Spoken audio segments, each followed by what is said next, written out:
اشتريته بعيب صناعة وقالوا لي حظك كده. ببساطة دي المراجعة الحقيقية للهواوي الميت باد 11.5 اس بيبر مات اديشن. عندنا مميزات مهمة وعندنا عيوب برضو مهمة. هنبدأ بأول 4 أسباب يخلوك تشتري التابلت ده. رقم 1، شاشة بيبر مات تقدر تمنع الانعكاسات بنسبة 99% حتى لو قاعد في شمس، والأهم إن ملمسها زي الورق بالظبط. 2، معدل تحديث 144 هرتز، وده بيخلي فيه نعومة وسلاسة في الحركة مش هتحس بيها غير لو جربتها، خصوصا في التصفح وإنك تنتقل من تطبيق للتاني. ثالث سبب وأهم سبب خلاني اشتري التابلت ده رغم إني عارف عيوب تانية هتقابلني فيه، وإن شركة هواوي مدياك سوفت وير بتطبيق جو بينت اللي هو أفضل وأقوى منافس برنامج بروكريت بتاع الرسم اللي موجود على الآيباد، فطبعا منافس جدا ليه. وانا كواحد في فنون جميله كنت محتاج ابلكيشن زي ده يساعدني في الشغل بتاع الكليه. في الجزء ده خلينا نفهم ان التابلت مناسب جدا لناس سواء طلبه عايزين يذاكروا او فنانين او رسامين. مع القلم الجبار اللي جاي مع التابلت الهواوي الام بنسل 3 بتاع شركه هواوي برضه، اللي بيدعم راحه الايد واستخدامه سهل وسلس جدا، وبيمشي بالظبط مع الخط اللي انت بتشده في رسمه ماشي معاك بالظبط. طبعا الكيبورد بتيجي مع التابلت، والاثنين بيشتغلوا بخاصيه النير لينك، وده بيخلي في سرعه استجابه هايله ما بين القلم وما بين التابلت.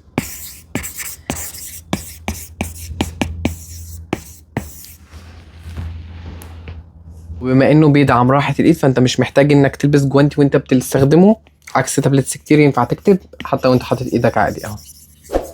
اخر سبب في المميزات ان التابلت وزنه خفيف جدا، تقدر تستخدمه فتره طويله على ايدك مش هيتعبك، مش صغير قوي ولا كبير قوي، 11.5 انش، مناسب جدا للاستخدام اليومي، مناسب جدا للتنقل. بس على فكره لما بتستخدم الكفر بتاع الكيبورد، طبعا بما ان الكيبورد الظهر بتاعها ماجنت فبيكون بيتقل التابلت شويه، ما بيكونش خفيف زي ما احنا متخيلين، انما التابلت لوحده خفيف جدا. كده احنا خلصنا المميزات، واللي جايين 4 اسباب يخلوك تخاف اصلا تفكر انك تشتري التابلت. لا، برابع واحده لانها اهم واحده عندي. 4، عيوب الصناعه. وارد ان التابلت بتاعك يجيب عيب صناعه، وانا زي ما قلت لكم في فيديو ان انا من اول يمكن 3 أو 4 في مصر استخدموه، يعني من اول الناس اللي استخدمت التابلت ده اول ما نزل، وبقى لي 1.5 سنة بستخدمه. اشتريت التابلت بتاعي كان فيه عيب صناعه ما ظهرش غير بعد 2 شهر بس من الاستخدام، وطبعا بعد 2 شهر ما بيحقليش ان انا اعمل مرتجع ولا ان انا ابدله، كل اللي يحق لي بس ان الشركه تقدر تصلحه لي طالما انا في الضمان، وده اللي حصل فعلا. هحكي لكم في فيديو منفصل عن الفيديو ده لو انتوا عايزين اكتبوا لي في الكومنتات. الحركه دي خلتني اقلق ان اشتري اي حاجه، خصوصا ان ممكن يجي لي فيها عيب صناعي، ان لو ما ظهرش قبل الفتره المحدده اللي انت تقدر ترجع فيها التابلت انت اللي بتشيله. تالت عيب، وده العيب المعتاد اللي كل الناس بتتكلم فيه، ان شركه هواوي ما بتدعمش جوجل، لازم تعتمد على الاب جاليري اللي هي شركه هواوي اصلا بتدعمه، او الجي بوكس. الجي بوكس ده ابلكيشن تقدر تنزله، الجي بوكس ده ابلكيشن تقدر تنزله من خلاله التطبيقات اللي هواوي ما بتسمحش ان احنا ننزلها،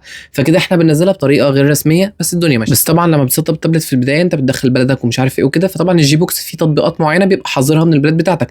ممكن تكون انت من الناس اللي محتاج تطبيق من التطبيقات دي، ما اقدرش انكر الموضوع كان في الاول صعب شويه، اني بقى لي 1.5 سنة يوزر للتابلت يوميا، فخلاص بقى الموضوع سهل وبقيت متفاعل معاه عادي، يعني هي مش عامله لي ازمه قوي موضوع الابلكيشن. 2، بالنسبه لادائه المعالج شغال زي الفل في المهام اليوميه، بس لو انت جيمر تقيل قوي قوي قوي محتاج تدور على بديل احسن من ده، يعني محتاج فريمات اعلى. ما اقدرش افيدكم قوي في موضوع الجيمنج. 1، وده كان اخر سبب بس احنا ماشيين بالعكس زي ما اتفقنا، دقه الالوان. لو يفرق لكم البكسل درجه اللون مختلفه او لا، ممكن الشاشه ان هي عشان مش جلوسي تضايقكم شويه في الالوان، او الناس اللي بتحب تتفرج على فيديوز كتير ممكن الالوان تضايق شويه، بس برضه الموضوع مش مضايقني قوي. سبب من الاسباب بس انا مش هعددهم معاهم، ان مفيش اكسسوارز للتابلت ده، زي ما قلت لكم الكفر ده جاي لي من بره مصر، ومش افضل تصنيع للتابلت بتاع شركه هواوي، بس الحمد لله كبدايه انا يعني انا اريح لي بكتير من ان انا استخدم الكيبورد، لان الكيبورد مش عمليه خالص، وطبعا كنت بضطر اتنيها على ظهرها عشان اقدر استخدم الوش بس او شيل الوش بس. طبعا انا كنت بسافر كتير فكان الموضوع صعب، محتاج كفر بوك ويكون بين هولدر كمان في نفس الوقت، لان كمان حتى القلم زي ما قلت لكم بتاعه الكيبورد هي من فوق كده، فانتوا هي بتكون من فوق هنا، فطبعا القلم بكل سهوله ينفع يقع في اي وقت،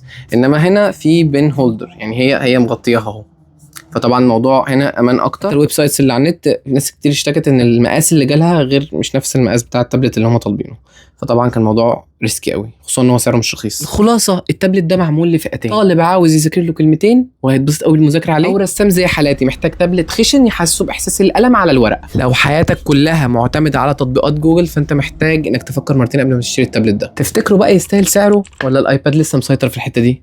اكتبوا لي رايكم في الكومنتات. انا نادر بنقل لكم تجاربي البسيطه في الحياه، لو حابين تتابعوني.